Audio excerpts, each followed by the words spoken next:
إن الحمد لله نحمده ونستعينه ونستغفره ونعوذ بالله من شرور أنفسنا ومن سيئات أعمالنا من يهده الله فلا مضل له ومن يضلل فلا هادي له وأشهد أن لا إله إلا الله وحده لا شريك له وأشهد أن محمدا عبده ورسوله يا أيها الذين آمنوا اتقوا الله حق تقاته ولا تموتن إلا وأنتم مسلمون يا أيها الناس اتقوا ربكم الذي خلقكم من نفس واحدة وخلق منها زوجها وبث منهما رجالا كثيرا ونساء واتقوا الله الذي تساءلون به والأرحام إن الله كان عليكم رقيبا يا أيها الذين آمنوا اتقوا الله وقولوا قولا سديدا يصلح لكم أعمالكم ويغفر لكم ذنوبكم ومن يطع الله ورسوله فقد فاز فوزا عظيما أما بعد فنشرع في الفصل الرابع من الكتاب وهو في الغسل وفيه 4 مواد. المادة الأولى في مشروعية الغسل وبيان موجباتها يعني ماذا يوجب الوضوء، ماذا يجعله واجبا. فمشروعيته الغسل مشروع بالكتاب والسنة. قال الله تبارك وتعالى وإن كنتم جنبا فاطهروا، ذلك في سورة المائدة. أما في سورة النساء فقال في آية طويلة ولا جنبا إلا عابري سبيل حتى تغتسلوا. وكذلك قال النبي صلى الله عليه وعلى آله وسلم إذا تجاوز الختان فقد وجب الغسل. والحديث وخرجه الإمام مسلم. Alors, on entame la partie sur le grand lavage, les ablutions majeures, c'est-à-dire al-ghusl. Et dans cette partie, il y a 4 sous-chapitres. Le premier, c'est la législation du ghusl. Comment sait-on que le ghusl, ce lavage a été légiféré? On le tient notamment de 2 versets et d'un hadith, entre autres, où dans le premier verset, Allah tabaraka wa ta'ala nous dit et si vous êtes si vous êtes junub, quelqu'un de junub, ça veut dire qu'il est en état de janaba. La janaba, c'est l'impureté majeure. Et on va voir ce qui implique et ce qui induit l'état de janaba, d'impureté majeure. Donc Allah nous dit, et si vous êtes en état d'impureté majeure, fattaharu, purifiez-vous. Et la purification de cet état d'impureté majeure s'opère par le ghusl, et non pas par al-wudu, par les petites ablutions. Il s'opère par les grandes ablutions. Et dans un autre verset, dans Surat An-Nisa, les femmes, Allah nous dit, le début du verset, le cheikh ne l'a pas évoqué, c'est Allah qui nous dit, vous qui avez cru, si vous êtes en état d'ébriété, si vous êtes sous, n'approchez pas de la prière. C'est-à-dire ni vous approchez, ni vous ne priez, ni vous rentrez dans la mosquée. Et il nous dit, et de la même façon, si vous êtes en état de janaba, si vous êtes dans un état de grande impureté, alors vous ne pouvez pas prier et vous ne pouvez pas non plus demeurer dans les mosquées. Illa abiri sabil, sauf si c'est pour traverser votre chemin, que vous traversez la mosquée d'une part ou d'autre, mais il ne faut pas rester. Hatta tartasilu, jusqu'à ce que vous vous laviez. Du lavage rituel pour les ablutions majeures. Mujibatuhu, يعني موجبات الغسل. ماذا يوجب الغسل ويجعله واجبا وفرضا؟ أولا الجنابة وتشمل الجماع وهو التقاء الختانين ولو بدون إنزال.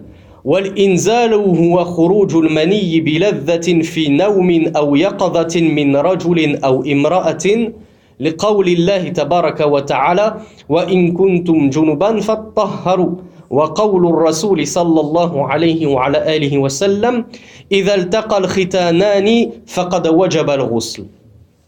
Donc, quelles sont la deuxième sous-partie? Qu'est-ce qui rend obligatoire le ghusl? Qu'est-ce qui fait que si on se trouve dans un tel cas de figure, on est obligé de faire nos ablutions majeures, le ghusl, le lavage rituel? La première chose qui rend le ghusl obligatoire, c'est al-janaba. Donc on a expliqué ce que c'est qu'al-janaba, c'est cet état d'impureté majeure dans lequel on est. Comment devient-on en état de janaba? Le cheikh nous dit, on le devient par deux choses. Soit le rapport charnel avec son épouse, ou le rapport tout court, hein. C'est-à-dire que je ne vous dis pas que ce que je vais dire par la suite c'est halal, mais c'est juste pour que vous le sachiez. Le rapport charnel avec son épouse te rend en état de janaba, mais si tu as un rapport charnel avec une autre femme que tes épouses, dans le haram, tu es quand même en état de janaba. On va pas dire que la janaba c'est réservé seulement avec ton épouse. Si tu le fais avec une autre femme qui t'est illicite, tu as commis un péché énorme, tu as forniqué et en plus tu es en état de janaba. Et akramukumullah, je le dis parce que les ulama, les savants l'ont aussi précisé, avec des animaux aussi. On le trouve dans les livres de fiqh, celui qui a un rapport avec un animal, bien sûr c'est interdit, c'est illicite, il n'y a rien de plus dégoûtant, mais celui qui a un rapport, il est aussi en état de janaba. Donc le cheikh nous précise ce que c'est que le rapport avec son épouse, parce que certaines personnes, parfois les imams justement, et on l'avait expliqué brièvement hier, à cause de leur pudeur, à cause de la honte de décrire les choses comme elles doivent être décrites, ils laissent leur auditoire dans le doute et dans l'ambiguïté. Et parfois, c'est parce que les fidèles n'osent pas poser des questions précises, ils préfèrent demeurer dans le flou et l'incompréhension plutôt que d'aller voir l'imam et lui dire: oh imam, si j'ai fait telle et telle chose avec mon épouse, est-ce que je suis en janaba ou je le suis pas? Donc on va préciser qu'est-ce que le rapport charnel qui induit la janaba, qui induit cet état d'impureté majeure. Le rapport charnel, le cheikh nous dit, c'est iltiqa'ul khitanayni walau biduni inzal. C'est la rencontre des deux circoncisions, la circoncision de l'organe masculin avec la circoncision de l'organe féminin. Lorsqu'ils se rencontrent, ça induit al-janaba. Qu'est-ce que ça veut dire lorsque ça rencontre? Ça veut dire qu'il ne suffit pas que le bout de ton sexe touche le bout du sexe de ta femme ou de la personne opposée, mais j'espère que ce ne sera que votre femme. Ce n'est pas juste la rencontre de deux bouts qui induit l'état de janaba. C'est, excusez-moi l'expression, je ne trouve pas une expression plus précise tout en étant scientifique, c'est la pénétration. La pénétration, c'est-à-dire l'introduction de l'organe mâle dans l'organe femelle, c'est ça qui conduit à la janaba. Donc, tout ce qu'il y a avant la pénétration, juste le fait que ton sexe touche le sexe de ta femme, tu n'es pas dans un état de janaba. Et qui plus est si tu fais moins que cela, le fait que tu embrasses ta femme, que tu caresses ta femme, quand bien même tu lui aurais caressé l'entrejambe, ou quand bien même tu lui caresserais le bas du dos, tout ça, ça n'implique pas la janaba. Donc excusez-moi d'être aussi précis, mais il y a des gens qui se surchargent et qui se compliquent la vie parce qu'ils n'ont pas osé poser les bonnes questions. Et il commence à jouer avec sa femme, et puis pour une raison ou une autre, le téléphone sonne, ils arrêtent les débats amoureux, et ils ne reprennent pas les débats là où ils se sont arrêtés, ils pensent qu'ils sont en état de janaba, juste parce qu'ils ont commencé à se caresser. Ça, c'est pas l'état de janaba. La janaba, on l'obtient lorsque il y a pénétration. Et le cheikh nous précise, wala ou bila inzal. C'est-à-dire, excusez-moi encore du terme, mais c'est un terme scientifique et c'est le plus précis que je puisse trouver, et même s'il n'y a pas éjaculation. C'est-à-dire que si tu introduis ton organe dans l'organe de ta femme et que tu ne vas pas jusqu'au bout de ton plaisir et que tu n'éjacules pas, cela suffit pour que tu sois en état de janaba. Ne te dis pas, on l'a juste fait 3, 4, 5 secondes, après je me suis retiré pour une raison ou une autre, je ne suis pas en état de janaba. Non. Comme l'a dit le messager d'Allah, la rencontre des deux circoncisions, ça implique l'état de janaba. Il suffit que les deux circoncisions se rencontrent et se touchent pour que ce soit l'état de janaba. Donc pour que les deux circoncisions se rencontrent, il faut qu'il y ait pénétration. Je ne vais pas vous faire un dessin où se trouve la circoncision au niveau de l'organe mâle. Elle n'est pas au bout. Elle est quelques centimètres bien en dessous. La deuxième la deuxième chose qui provoque l'état de janaba, c'est la sortie du sperme chez l'homme et chez la femme. Et encore une fois, je vois qu'il n'y a pas le jeûne qu'il y a d'habitude, donc c'est bien, on va pouvoir parler de manière un peu plus précise et crue. Il faut que vous sachiez, il faut que vous l'enseignez à vos femmes, à vos filles qui vont bientôt atteindre l'âge de la puberté, et que les sœurs qui nous écoutent le comprennent, les femmes aussi ont une éjaculation. Les femmes aussi éjaculent du sperme. Une des épouses, une des sahabiyat avait posé la question au messager d'Allah sallallahu alayhi wa sallam, que doit faire la femme si elle voit en songe, c'est-à-dire dans la nuit, dans ses rêves, ce que l'homme voit? Et c'était une métaphore pour désigner que doit faire la femme lorsqu'elle a un rêve érotique. Qu'est-ce qu'il lui a répondu le messager d'Allah? Il lui a dit elle doit faire ses ablutions majeures, prendre son ghusl, si elle a fait sortir quelque chose, c'est-à-dire si elle a éjaculé. Et alors là, l'une des épouses du messager d'Allah sallallahu alayhi wa sallam s'est étonnée de cela. Elle ne pensait pas que les femmes aussi avaient un certain type d'éjaculation et avaient du sperme, un sperme féminin. Et elle lui a dit au messager d'Allah, est-ce que les femmes éjaculent? Et le messager d'Allah sallallahu alayhi wa sallam lui a répondu dans le plus beau des langages, et d'où crois-tu que la ressemblance de la mère provient? Et ça fait partie des miracles du prophète sallallahu alayhi wa sallam, des miracles prophétiques, qui a prophétisé il y a 1400 ans que la première personne qui éjacule dans le couple, c'est lui qui va accorder la préséance de sa ressemblance à l'enfant. Si l'homme a éjaculé avant la femme, l'enfant ressemblera davantage à l'homme. Mais si c'est la femme qui éjacule avant l'homme, l'enfant ressemblera davantage à la mère. Donc on ferme la parenthèse. Donc la sortie du sperme chez l'homme comme chez la femme, elle implique l'état de janaba. C'est-à-dire que même s'il n'y a pas eu rapport charnel, même s'il n'y a pas eu copulation, si tu t'es caressé volontairement jusqu'à faire sortir le sperme, tu es dans un état de janaba. Et le cheikh nous dit, cela est valable dans ton sommeil et à l'état éveillé. Donc c'est-à-dire qu'à l'état éveillé, si le sperme est sorti, tu dois refaire ton ghusl. Mais si tu te réveilles, et là on s'adresse aux hommes comme aux femmes, si tu te réveilles une nuit et que tu sais que tu as fait un rêve érotique et que tu trouves dans tes habits des traces de sperme, eh bien tu ne dois pas te dire, ah je ne suis pas en janaba parce que je dormais, c'est pas grave, ma'alish. Non. Même si tu dormais et que tu as éjaculé, tu dois prendre ton ghusl. Et ceci, parce que les propos d'Allah tabaraka wa ta'ala et de son messager sont mutlaq, ils sont englobants. Quiconque a une émission de sperme doit prendre son ghusl. La deuxième chose qui rend obligatoire le lavage rituel, les ablutions majeures, et là ça concerne uniquement les femmes, انقطاع دم الحيض أو النفاس لقول الله تبارك وتعالى فاعتزلوا النساء في المحيض ولا تقربوهن حتى يطهرن فإذا تطهرن فأتوهن من حيث أمركم الله ولقول رسول الله صلى الله عليه وعلى آله وسلم امكثي قدر ما كانت تحبسك حيضتك ثم اغتسلي. La deuxième obligation, ou la deuxième chose qui rend le lavage rituel, les ablutions majeures obligatoires, al-ghusl, et qui concerne uniquement la femme, c'est l'arrêt des règles. Parce que comme vous le savez, je l'espère, lorsque la femme est en période de menstru, elle ne peut pas jeûner et elle ne peut pas prier.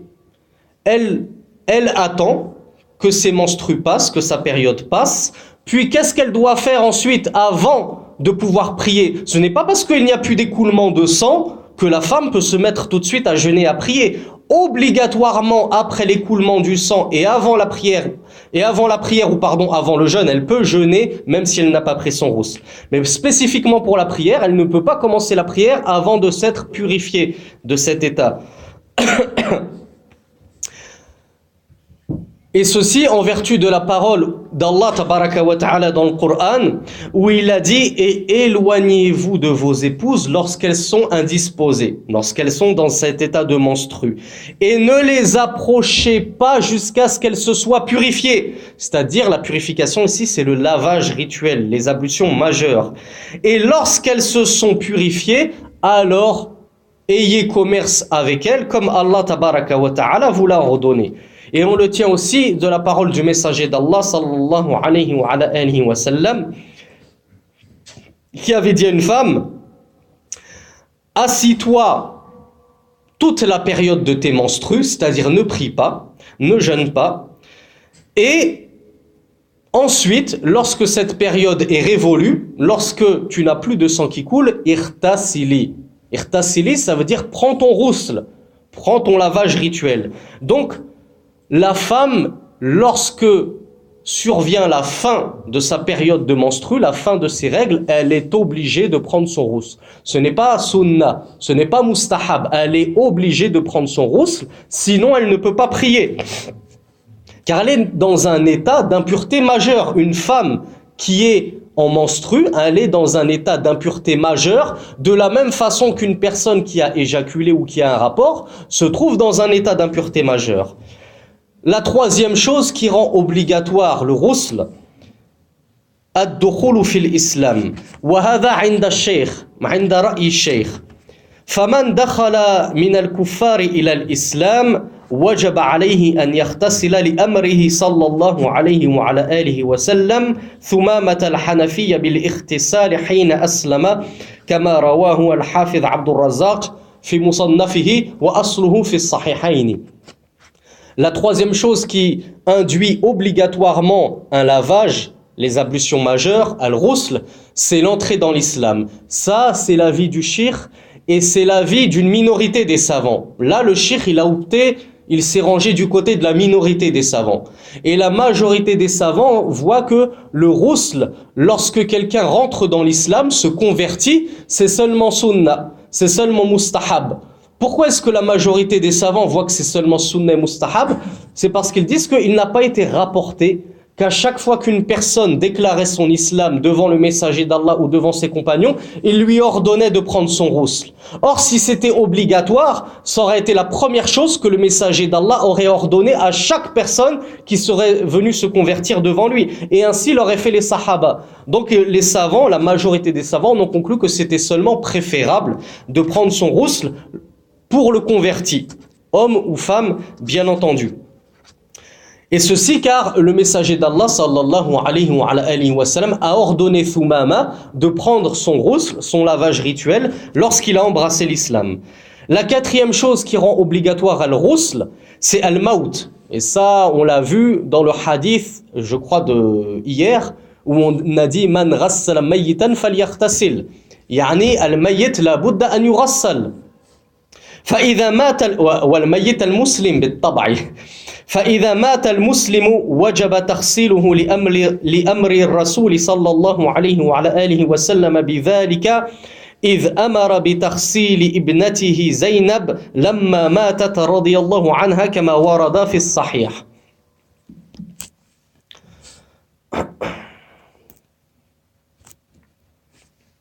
La quatrième chose qui rend obligatoire le lavage, mais c'est une chose un peu particulière, parce que ce n'est pas toi qui vas te laver, c'est les autres qui vont te laver, c'est ton décès.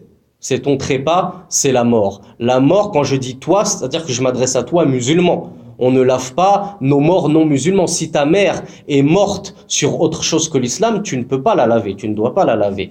Le lavage rituel pour nos morts musulmans est une obligation. Il doit y avoir une partie de la communauté qui s'occupe de laver nos morts. Donc le cheikh nous dit al-maut, la mort, c'est l'un des impératifs qui rend obligatoire al-ghusl. Lorsque le musulman meurt, son lavage est obligatoire car le messager d'Allah sallallahu alayhi wa sallam a ordonné à ce qu'on lave sa fille Zaynab lorsqu'elle est décédée, et ceci a été rapporté dans As-Sahih, dans les hadiths authentiques. Maintenant, on a vu que ces quatre choses-là, voire ces trois choses-là, si on enlève ad-dukhulu fil islam, si on enlève la conversion où on a dit que la majorité des savants voient que ce n'est pas obligatoire, c'est simplement mustahab, les trois autres choses, c'est-à-dire le rapport, l'éjaculation, la fin des règles pour la femme et enfin la mort, ce sont les trois choses qui rendent obligatoire le rousl.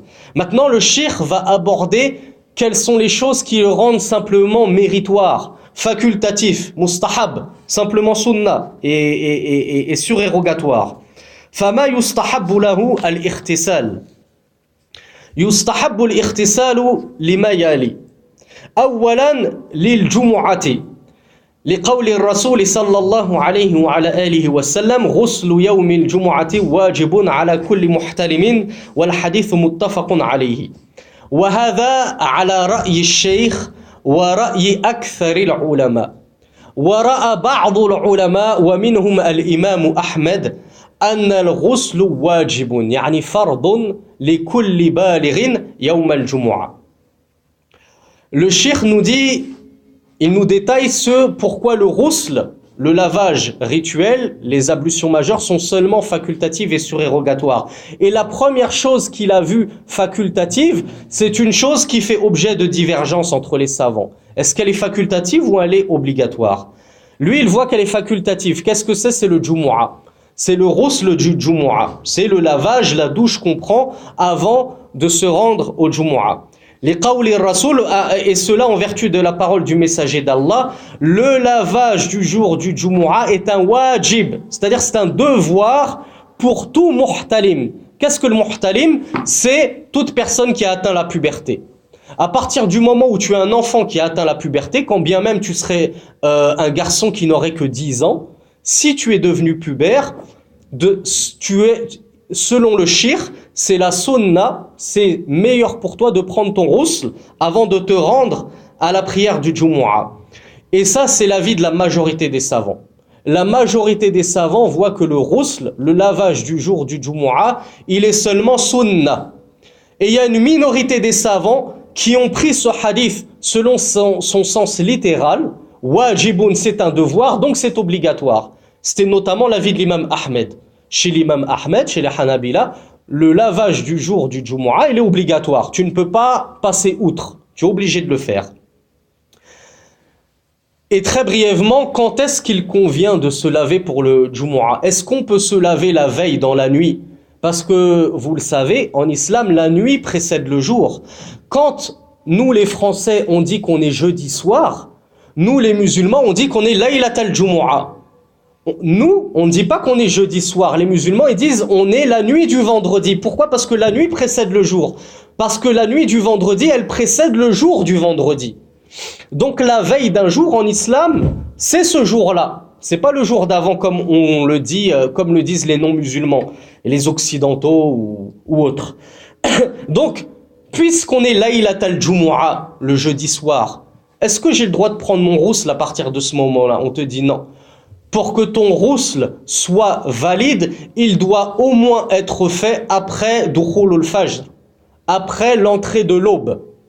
Ça, c'est le minimum syndical.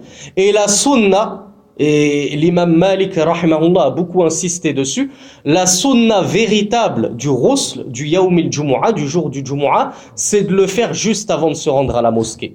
Afin que tu sois le plus frais et le plus pimpant possible. Juste avant de te rendre à la mosquée, c'est à ce moment-là que tu prends ton ghusl. Donc, on ne dit pas que de le prendre 2-3 heures avant, ce n'est pas bon et ce n'est pas correct. C'est correct. Mais la véritable sunna, c'est de le prendre au dernier moment, juste avant de sortir pour te rendre à la mosquée. La deuxième chose pour laquelle le ghusl est simplement surérogatoire et facultatif, c'est al-ihram.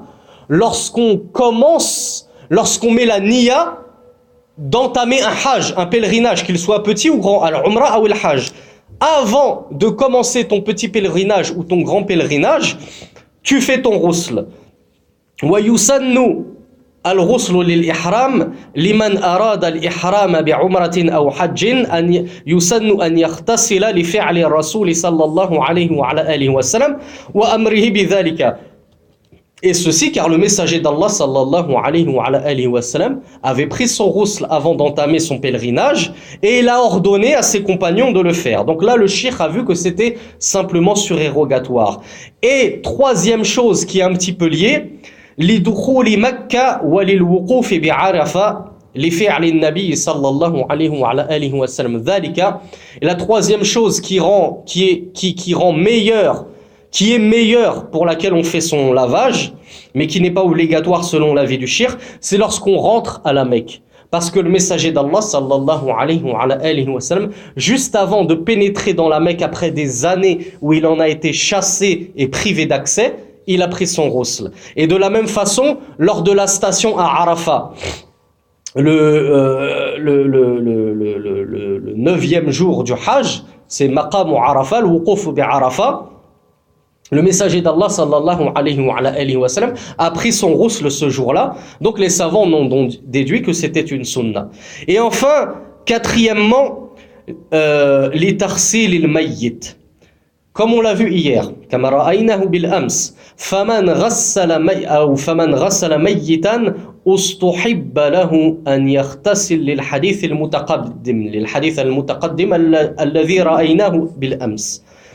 Et enfin, la quatrième et dernière chose pour laquelle il est préférable, et comme on l'a vu, c'était l'avis de la majorité des savants, de prendre son ghusl, c'est pour celui qui a lavé un mort.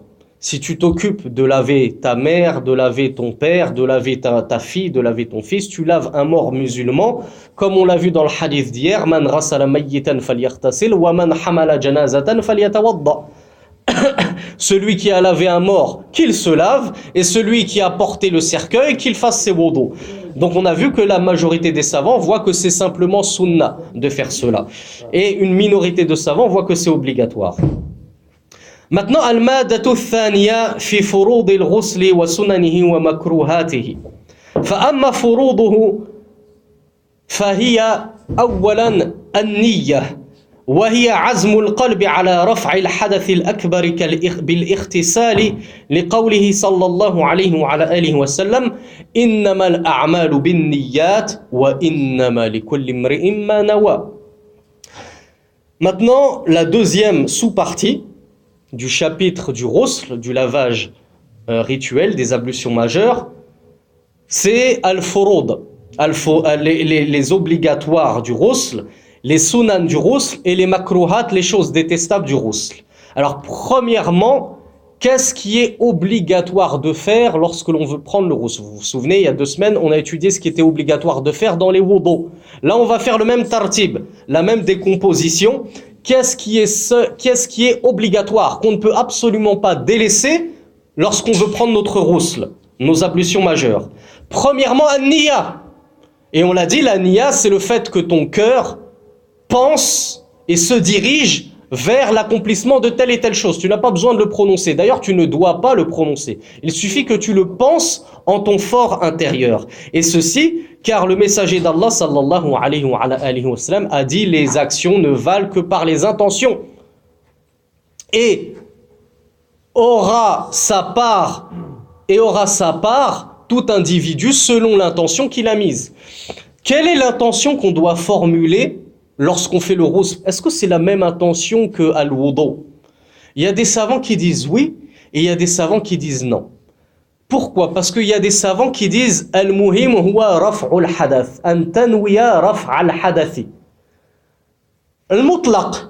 وبعض العلماء يقول لا بد أن تميز بين الحدث الأكبر والأصغر فلا بد أن تنوي رفع الحدث الأكبر وإلا فينطبق على رفع الحدث الأصغر فقط. وبعض العلماء يقولون يكفي أن تنوي إباحة الصلاة. Quelle est la niya, quelle est l'intention qu'on doit formuler?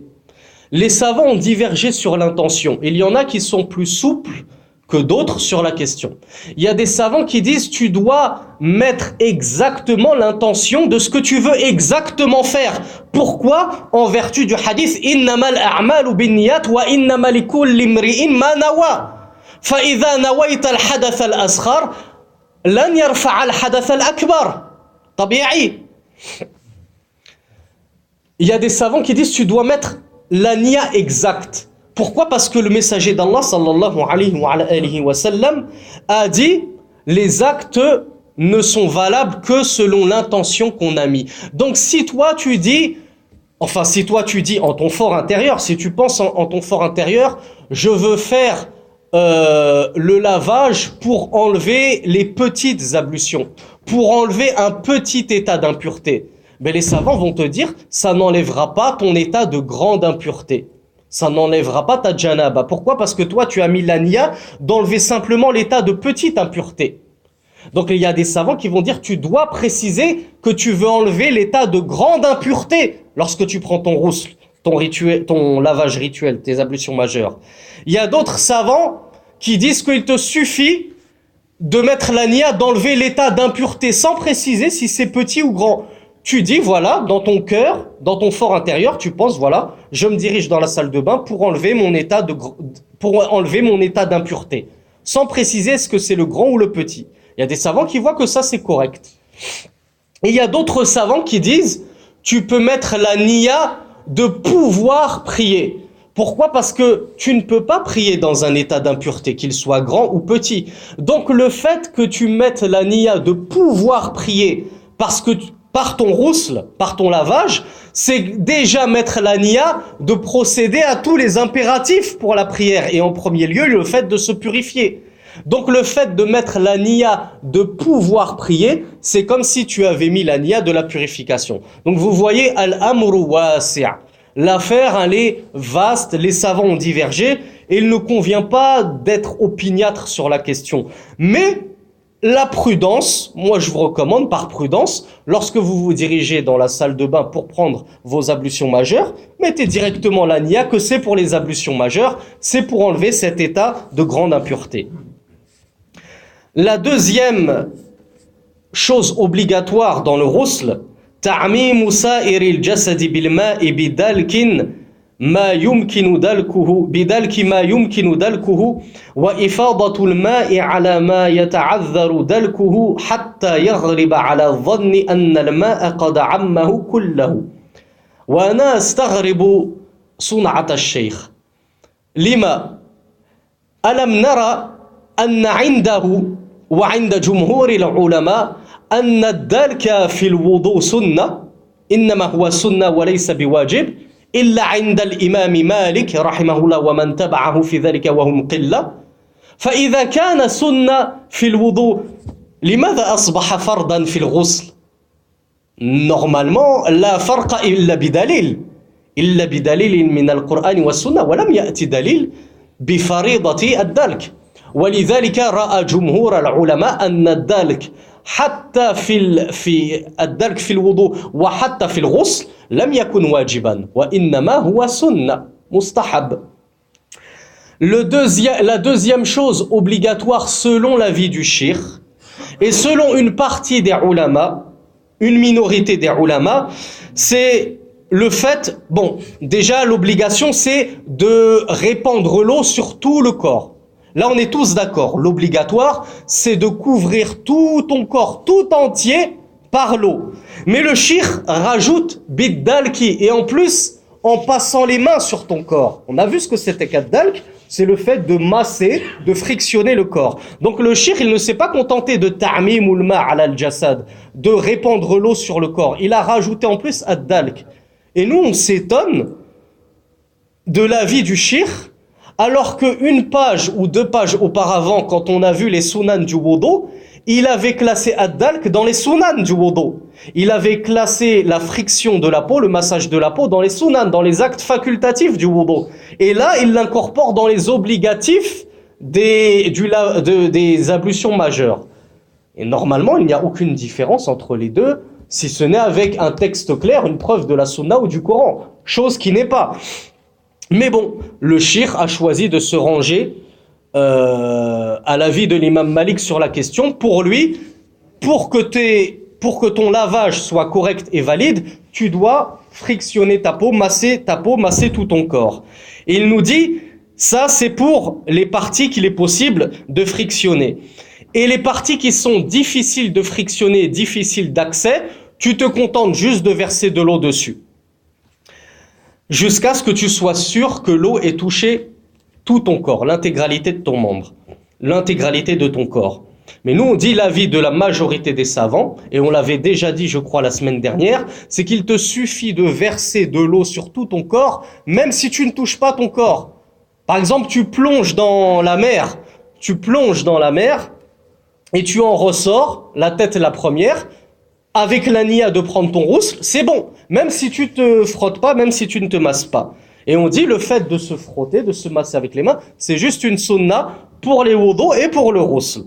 La troisième chose qui est obligatoire de faire, selon Ashir, et là encore on s'étonne, تخليل الأصابع والشعر يعني شعر الرأس وغيره وتتبع ما ينبو عنه الماء كالسرة ونحو ذلك. Et la troisième chose qu'il est obligatoire de faire selon le cheikh, c'est le fait de passer les doigts entre les doigts. Donc tu passes les doigts de la main droite entre les doigts de la main gauche, tu passes les doigts de la main gauche entre les doigts de la main droite, tu passes les doigts de tes mains entre tes doigts de pied, et tu passes tes doigts entre tes cheveux. Ça c'est l'avis du cheikh. Alors, entre les cheveux, oui et non. On va voir pourquoi. Mais entre les doigts, pourquoi est-ce que le cheikh l'a classé dans les obligatifs, dans les choses obligatoires, alors que, encore une fois, lorsqu'il s'agissait des ablutions mineures du wudu, il avait classé le takhlil des asabi' et des rijlain, si vous vous souvenez, dans les sunan, dans les choses qui n'étaient que facultatives. On dit encore une fois, c'est étonnant. C'est étonnant que le cheikh choisisse tel avis dans les wudu et son contraire dans le ghusl, alors que normalement les savants, lorsqu'ils ont un madhab, ils l'appliquent dans le wudu et dans le ghusl. Ceux qui voient que c'est simplement sunnah de passer les doigts entre les doigts, eh bien ils le disent que c'est sunnah dans le wudu et dans le ghusl, et ceux qui voient que c'est obligatoire, ils disent que c'est obligatoire dans le wudu et dans le ghusl. Mais à ma connaissance, j'avais encore jamais vu de cheikh qui avait fait la distinction entre les deux. Rahimahullah cheikh, c'est son avis. Mais sachez que la majorité des savants, on le répète encore, ils voient que le takhlil, le fait de passer les doigts entre les doigts de main ou de pied, c'est simplement sunnah, dans le wudu comme dans le ghusl.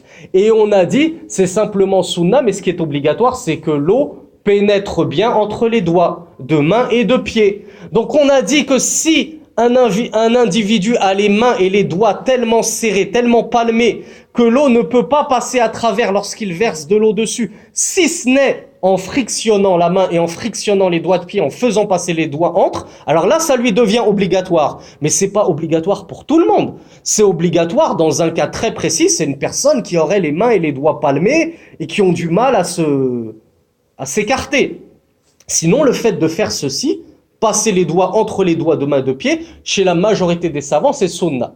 Chez l'imam Malik, c'est obligatoire. Donc, comme on l'a vu, de toute façon, nous, bi'iznillah, on va le faire. Pourquoi ? Parce qu'on va mettre toutes les sunan en pratique, pour prendre toute la récompense qui découle des obligations de isbar al-wudu, des wudu, des ablutions parfaites. Maintenant, on en revient à la chevelure, au crâne. J'ai dit oui et non, le fait de bien passer les doigts entre. Pourquoi ? Parce que pour les hommes, c'est sunnah. C'est sunnah pour les hommes de bien masser le cuir chevelu. Pourquoi ?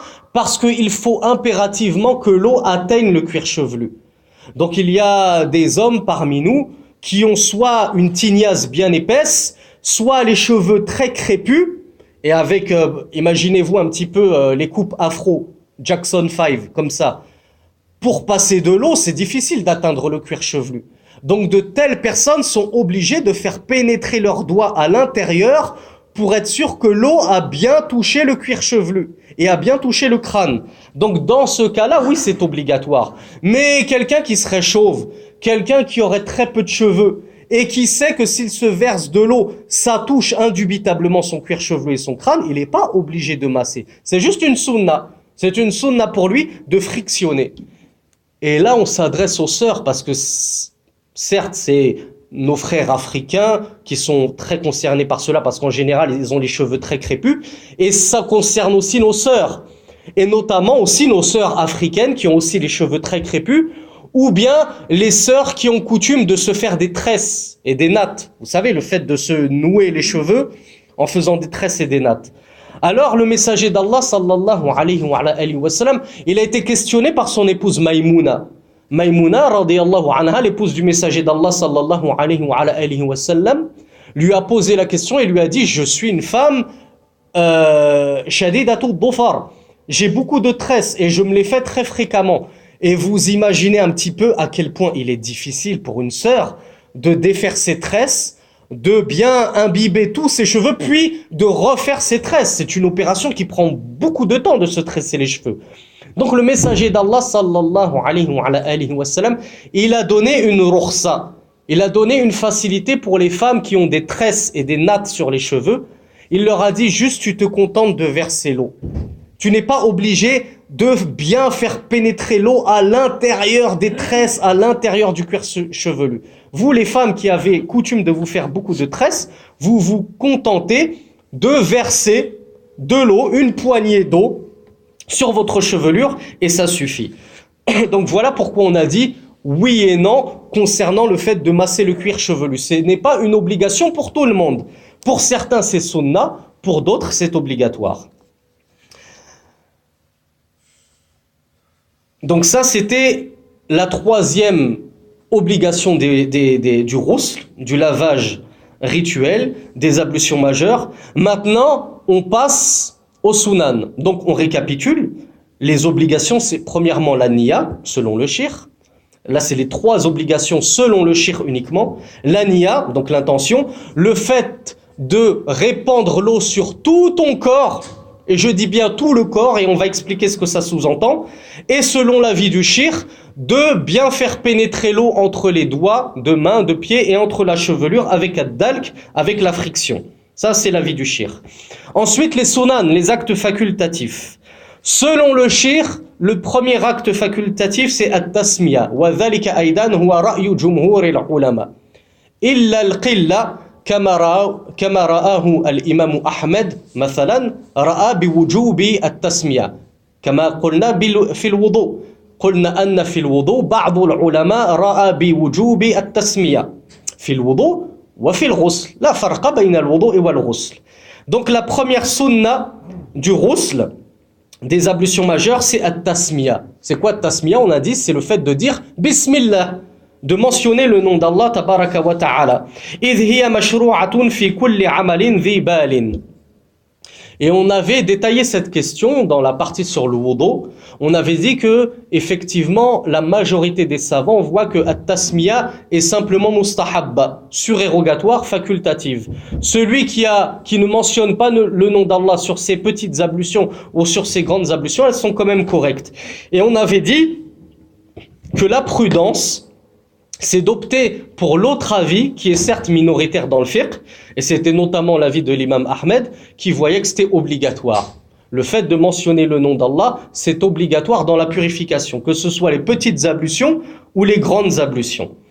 La deuxième sunna, غسل الكفين ابتداء قبل إدخالهما في الإناء لما تقدم وذلك كالوضوء. Encore une fois, comme pour les ablutions mineures, dans les ablutions majeures, la deuxième sunna, c'est le fait de se nettoyer au préalable les mains à 3 reprises avant de les plonger dans le récipient pour ensuite se verser une quantité d'eau sur la tête. Donc le lavage des mains à 3 reprises, c'est la deuxième sunna. La troisième sunna, ثالثاً البداية بإزالة الأذى. La troisième sunna, c'est le fait que avant de commencer à te verser de l'eau dessus, tu commences déjà par nettoyer tes parties. Si tu as eu un rapport avec ton épouse, bien évidemment, tu sais que tes parties vont être souillées par du sperme, par du liquide pré-spermatique, par du liquide de sécrétion féminin de la part de ton épouse. Tu vas être souillé. Parfois, ça peut souiller jusqu'à tes cuisses, l'intérieur de tes cuisses. Donc la sunna, c'est de d'abord se nettoyer les parties avec de l'eau avant de commencer à te verser de l'eau sur la tête et sur tout le reste de ton corps. Donc, troisième sunna, d'abord nettoyer les impuretés au niveau de ton entrejambe. La quatrième sunna, taqdimu a'dha'il wudu'i qabla ghaslil jasadi. La quatrième sunna, c'est que lorsque tu te verses de l'eau sur tout le corps, tu te nettoies et tu verses d'abord de l'eau sur toute la partie droite. Et ça, on l'avait brièvement expliqué dans le wudu. On avait dit que c'est correct, tes ablutions sont valides si tu te laves les membres gauches avant les membres droits. Mais la sunna, c'est d'abord de laver les membres droits avant les membres gauches. Ça vaut pour les petites ablutions et ça vaut pour les grandes ablutions. Donc le ghusl, on commence d'abord par se laver tout le côté droit, c'est-à-dire pas juste le visage, le bras et le torse. On va aussi jusqu'à la jambe, jusqu'au pied. Et ensuite, on s'attaque à la partie gauche. Ça, c'est la sunna. Et on a vu que le messager d'Allah, sallallahu alayhi wa sallam, aimait donner la préséance à la droite dans toutes ses affaires. Lorsqu'il se peignait, lorsqu'il se purifiait, etc., etc., lorsqu'il se chaussait, etc., etc. La cinquième sunna, al-madmada wal-istinshaq wa ghaslu simari al-udhunayni ay batinihima wa dhalika ala ra'yi al-shaykh wa ra'yi jumhur al-ulama. Ra'a jumhur al-ulama sunniyata هذا الفعل ورأى البعض كالإمام أحمد وجوب هذا الفعل. La cinquième chose facultative et surérogatoire dans le ghusl, les ablutions majeures, c'est al-madmada, on l'a expliqué la semaine dernière, le rinçage de la bouche, et al-istinshaq, le rinçage du nez, en aspirant l'eau par ses narines. Donc on avait vu que, et le cheikh nous dit, et c'est aussi le fait de se nettoyer l'intérieur des oreilles. Et on avait vu que ces trois choses-là, selon l'avis de la majorité des savants, c'était simplement sunna. Selon l'avis de la majorité des savants, c'était seulement sunna de les nettoyer dans les petites ablutions. Et donc, logiquement, de la même façon, c'est uniquement sunna de les nettoyer dans les grandes ablutions. Donc, celui qui fait son lavage rituel, son ghusl, et qui ne se lave pas la bouche et les narines, ou qui ne se lave pas l'intérieur de l'oreille, son ghusl, il est correct, il est valide selon la majorité des ulama, et c'était l'avis du cheikh. Et on l'avait dit, il y a une minorité de savants, notamment l'imam Ahmed, qui voyait que al-madmada wal-istinshaq wa mashul udhunayni wajibun. C'est obligatoire de faire al-madmada, de se nettoyer la bouche, d'aspirer de l'eau avec les narines et de se nettoyer les oreilles. Pour l'imam Ahmed ainsi qu'une minorité de savants, c'est obligatoire, c'est pas juste sunna. Et on avait expliqué leurs preuves, ils ont leurs preuves. Notamment al-udhunani min ar-ra's, kama qala an-nabi sallallahu alayhi wa sallam. Le prophète avait dit, les oreilles font partie de la tête. Donc comme Allah tabaraka wa ta'ala nous a ordonné d'essuyer sur nos têtes, puisque les oreilles font partie de la tête, on est dans l'obligation d'essuyer aussi nos oreilles. De la même façon, Allah tabaraka wa ta'ala nous a ordonné de laver notre visage, puisque notre bouche et nos narines font partie de notre visage, on est obligé de les laver. Ça, c'est le raisonnement qui a conduit certains ulama, certains chouyours, à voir que c'était obligatoire de se laver la bouche, de se laver les narines et de se laver l'intérieur des oreilles dans les wudu et dans le ghusl. Donc, la prudence voudrait qu'on le fasse, et de toute façon, comme on le dit tout le temps, c'est une sunna, pourquoi la délaisser? Pourquoi délaisser une sunna alors qu'il y a une récompense ineffable qui nous attend à la suite de la mise en pratique de toutes les sunan? Ensuite, là c'est la fin des sunan. Maintenant, le cheikh évoque al-makruhat fil ghusl, les choses qui sont détestables à pratiquer dans le ghusl.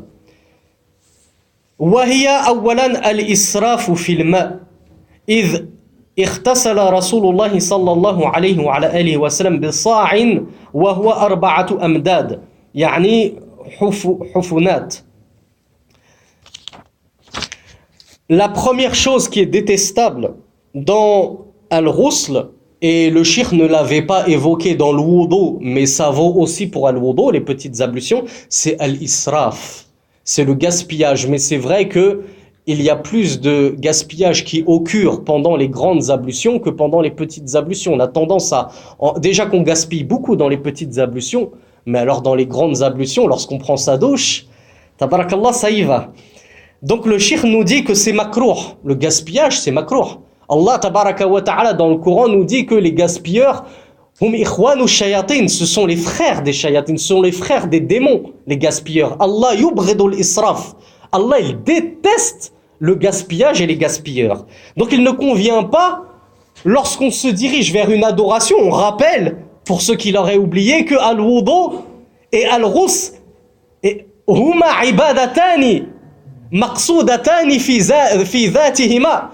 Les wudu, les ablutions mineures et majeures, ce sont en elles-mêmes des ibadat, ce sont en elles-mêmes des adorations par lesquelles on se rapproche d'Allah. On l'a dit, c'est pas juste la clé qui mène à la prière, c'est pas juste un outil qui mène à la prière. En elles-mêmes, ce sont des adorations. Nataqarrabu ila Allah ta'ala bihima. Wa nata'abbadu Allah tabaraka wa ta'ala bihima. On adore Allah en faisant nos ablutions mineures ou majeures.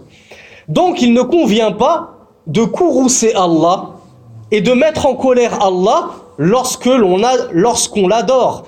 Donc, il ne convient pas de gaspiller durant ces adorations que sont les ablutions mineures et majeures. Et on avait expliqué que le messager d'Allah sallallahu alayhi wa sallam avait dit la tusrif walau kunta ala naharin jarin, ne gaspille pas quand bien même tu te trouverais au bord d'un fleuve intarissable. Vous savez, un fleuve où l'eau coule et coule et coule en permanence, ça ne s'arrête jamais. Et normalement, logiquement, il n'y a aucun risque de gaspiller de l'eau de ce fleuve et que l'eau finisse par tarir et qu'il n'y ait plus d'eau dans ce fleuve. Eh bien, quand bien même tu te trouves au bord d'un fleuve ou de la mer, Rasulullah te dit ne gaspille pas. Et ta'diban, pour nous éduquer à ne pas gaspiller dans nos affaires. Et on l'avait évoqué, le cheikh le rappelle, le messager d'Allah sallallahu alayhi wa sallam avait l'habitude de faire ses ablutions mineures avec un un moud, c'est-à-dire ce que contiennent les deux mains lorsque l'on puise l'eau avec la capacité que peuvent contenir les deux mains jointes d'eau, il arrivait à faire ses ablutions mineures. Et il arrivait à faire ses ablutions majeures, le ghusl, avec un sa'. Et un sa', on l'a dit, c'est 4 moudoud ou 4 amdad. C'est 4 fois ce que tes deux mains jointes peuvent puiser comme eau. Donc vous voyez un petit peu à quel point le messager d'Allah sallallahu alayhi wa sallam était économe et parcimonieux et ne gaspillait pas. Donc on vous enjoint à en faire de même et à ne pas gaspiller. La deuxième chose détestable, al-ghuslu fil makani najisi khashyata at-talawuthi bin najasa. وأنا لا أفهم الشيخ كيف يكون مكروه بل يكون محرما ومحظورا أن تغتسل في مكان نجس إذ النجاسة تنتقل من المكان إليك ببلة الماء. Le cheikh, très étonnamment, classe le fait de se laver dans un endroit impur comme étant simplement détestable. Mais ce n'est pas détestable de se laver dans un endroit impur. Ou alors, le cheikh peut-être a voulu dire, il a voulu dire que tu te laves dans une partie pure d'une pièce où il y a une impureté. Comme par exemple, tu vas faire ton lavage rituel dans la douche, dans la baignoire, alors qu'à côté, il y a le trône des toilettes. On va dire que c'est ce que le cheikh a voulu dire. Le cheikh nous dit, c'est détestable de faire son lavage dans un endroit impur, de peur que cette impureté nous touche. Donc nous on dit, si c'est comme on essaye de comprendre le cheikh d'une bonne opinion, il a voulu dire que c'est par exemple, tu te trouves dans un endroit où il y a une impureté à l'extrémité de cet endroit et toi tu vas te laver à l'autre extrémité de cet endroit qui n'est pas impur, alors d'accord, à la limite, on peut dire que c'est makrouh et encore.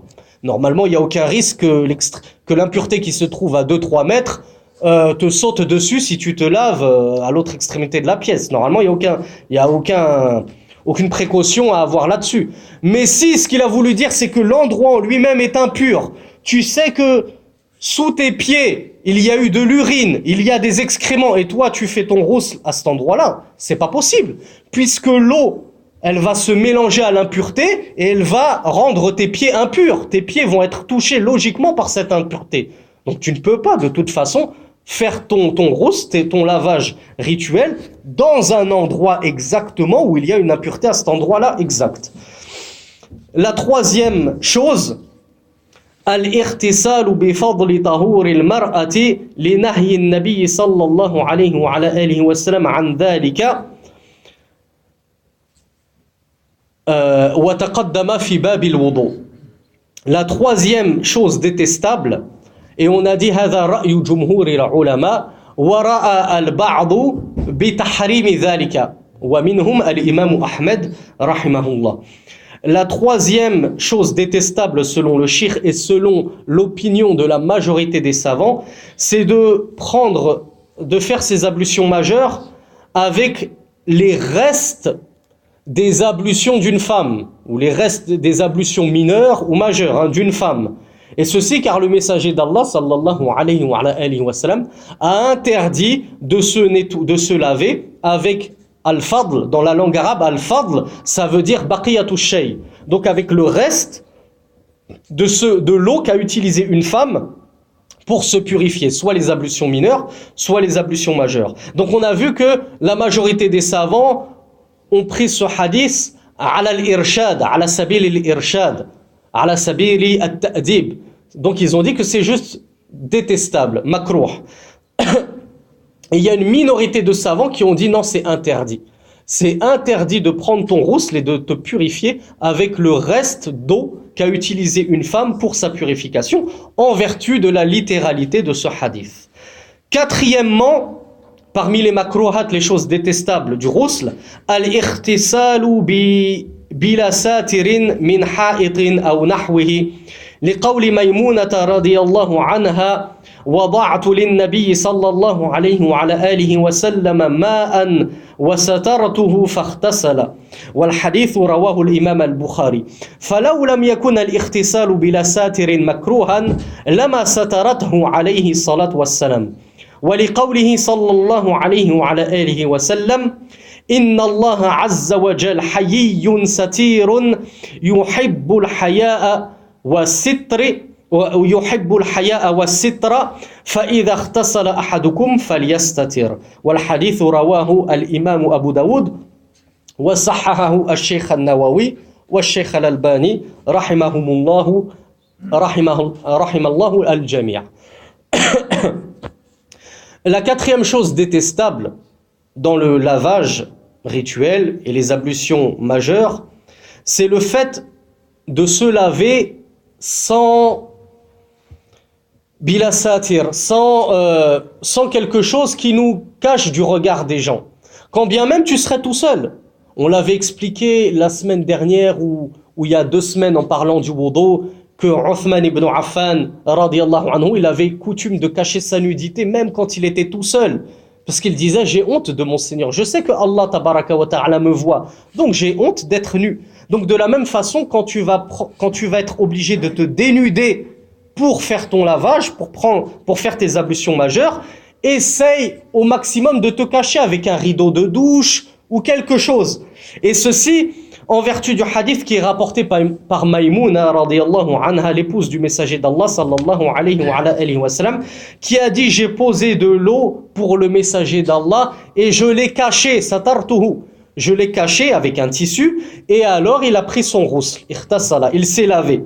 Donc le cheikh nous dit, si le fait de cacher le messager d'Allah pour qu'il prenne son rousl, si le fait de ne pas le cacher n'était pas détestable, Maïmouna ne l'aurait pas fait. Donc si elle l'a fait, c'est parce qu'elle savait qu'il était détestable de prendre son rousl nu devant, comme ça, sans séparation, sans rideau, sans quoi que ce soit. Donc le cheikh nous dit que ce soit un rideau, ou que ce soit un mur, ou quoi que ce soit. Al-Muhim, c'est que tu essayes de te cacher, même si tu es tout seul. Et en vertu de la parole du messager d'Allah, sallallahu alayhi wa sallam, qui a dit, certes Allah tabaraka wa ta'ala est hayyun satir. Donc on peut le traduire par Allah, il est pudique. Il aime la pudeur, yuhibbul haya wa sitr, il aime qu'on cache les choses. Ainsi donc, lorsque l'un d'entre vous se lave, irtasala, qu'il prend son rousl, lorsqu'il fait son lavage rituel, fal yastatir, qu'il se cache autant que faire se peut. Le hadith a été rapporté par Abu Daoud, il a été authentifié par l'imam al-Nawawi et également par le Cheikh al-Albani, rahimahumullah. Comme hier, j'ai lésé et j'ai pas donné son plein droit à mon cours sur la partie sur la aqida et que je l'ai mélangé avec du fiqh, alors aujourd'hui, pour lui rendre son droit, on va mélanger un tout petit peu d'aqida dans ce cours de fiqh et on va profiter de l'occasion de la citation de ce hadith, Inna Allah azza wa jal hayyun satir, pour faire un clin d'œil à notre cours d'hier sur Asma'ullah wa sifatihi. Asma'ullah wa sifatuhu, les noms et les attributs d'Allah. Là, le messager d'Allah nous dit que Allah, il est hayyun satir. C'est-à-dire, il a de la pudeur. Il aime cacher les choses. Est-ce que hayyun satir, puisque c'est évoqué dans ce hadith, on peut en comprendre qu'il fait partie des Asma'ullahul Husna, fait partie des noms d'Allah divins? Ben, les savants ont divergé sur le sujet. Il y a des savants qui disent non, innama hiya sifatun min sifatillah wa laysa min asma'ihi. Ce ne sont que des attributs d'Allah. Allah a l'attribut de la pudeur, mais ce n'est pas son nom. On ne peut pas dire, comme on dit Allah huwa ar-Rahmanur Rahim, on ne peut pas dire Allah huwa as-Sattir ou al-Hayy. Et il y a d'autres savants qui ont dit non, ça fait effectivement partie des noms d'Allah tabaraka wa ta'ala, al-Asma'ul Husna, as-Satir ou al-Hayy. Parmi ceux qui ont vu que as-Satir ou al-Hayy, ça faisait partie des noms d'Allah, al-Asma'ul Husna, il y a l'imam al-Bayhaqi, il y a l'imam al-Qurtubi, il y a Sheikh Ibn Uthaymin, par exemple, rahimahullah al-Jami'.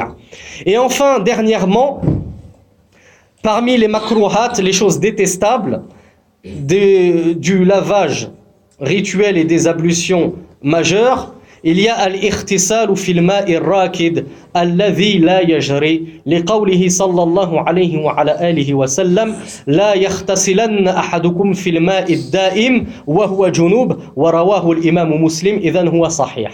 Et la dernière des choses détestables lorsqu'on se lave, qu'on fait ses ablutions majeures, c'est de le faire dans un endroit où l'eau ne circule pas. Donc vous avez vu, tout à l'heure on a parlé de la rivière où l'eau circule en permanence.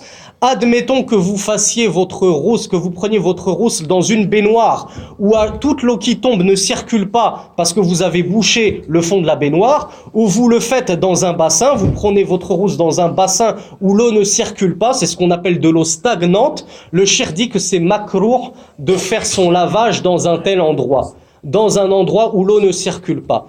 Parce que certains chouyours, certains savants voient que lorsque tu te laves, l'eau, elle retire et elle enlève ton état de hadath, ton état d'impureté spirituelle, al-hadathul akbar. Et là, en plus, il est question de janaba, il est question d'une impureté majeure. Donc, ils disent que l'eau, en s'écoulant de ton corps, elle enlève cet état d'impureté majeure qui se retrouve ensuite dans l'eau. Et donc, ensuite, tes pieds pataugent dans cette eau qui est, selon eux, impure, qui est souillée par ce hadath. Donc voilà pourquoi ils disent que si l'eau ne circule pas, si c'est de l'eau qui stagne, il est détestable de prendre son ghusl à cet endroit-là. Et ceci car le messager d'Allah sallallahu alayhi wa sallam a dit dans un hadith authentique rapporté par Muslim qu'aucun d'entre vous ne fasse al-ghusl, le lavage, les ablutions majeures, dans de l'eau stagnante alors qu'il est junub, alors qu'il est en état d'impureté majeure. هذا والعلم عند الله وصل اللهم على نبينا محمد والحمد لله رب العالمين وجزاكم الله خيرا.